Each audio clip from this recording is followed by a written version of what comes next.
शदाद court में शिया उलमा council जे मरकज़ी सदत इसराइल ख़िलाफ़ फ़लस्तीन जी हिमायत में एहतजाजी मुज़ाहिरो धरणो सोग मल्हायो वियो। इसराइल जे झंडे खे बाहि ॾेई साड़ियो वियो। शदाद कोर्ट में शिया उलमा काउंसिल जे मरकज़ी सदत इसराइल जे फ़लस्तीन मसां जारियत ख़िलाफ़ ॿाहुनि में कारियूं पटियूं ॿधी हथनि में बैनर प्ले कार्ड खणी सैयद हसन अली शाह जी मरकज़ी इमाम बारगाह अॻियां ज़ुल्फ़िकार अली मीरजत, मौलाना सैयद ज़फ़र हुसैन नजफ़ी, मौलाना ग़ुलाम रज़ा सईदी, राजा रहमान साजी, एहसान अली मक्सी, मुनवर मंगी, माजिद अली भुरगड़ी ऐं ॿियनि जी अॻुवाणी में एहतजाजी मुज़ाहिरो करे धरणो हणी इसराइल ख़िलाफ़ नारेबाज़ी कई।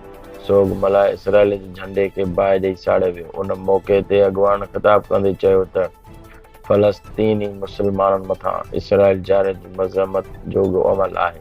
उन्हनि चयो त क़ाइद मिलत जाफ़िया जे ॾिनल सॾ ते फ़लस्तीन मथां इसराइल जारियत ख़िलाफ़ शिया उलमा काउंसिल पारां 3 ॾींहं सोग मल्हायो वियो आहे। हीउ एहतजाज उन जी कड़ी आहे। हिन चयो त इसराइल जे ज़ालिमनि ख़िलाफ़ जेतिरो बि आवाज़ बुलंद कजे उहो घटि आहे।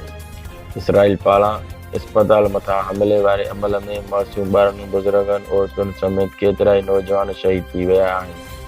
अस्पताल में अॻु में ई ज़ख़्मी माण्हुनि जो इलाज हलंदड़ हो त शहीद थींदड़नि में डॉक्टर पिणु आहिनि। अस्पताल मथां थियल इसराइली हमलो इंतिहाई मज़म्मत जोॻो आहे।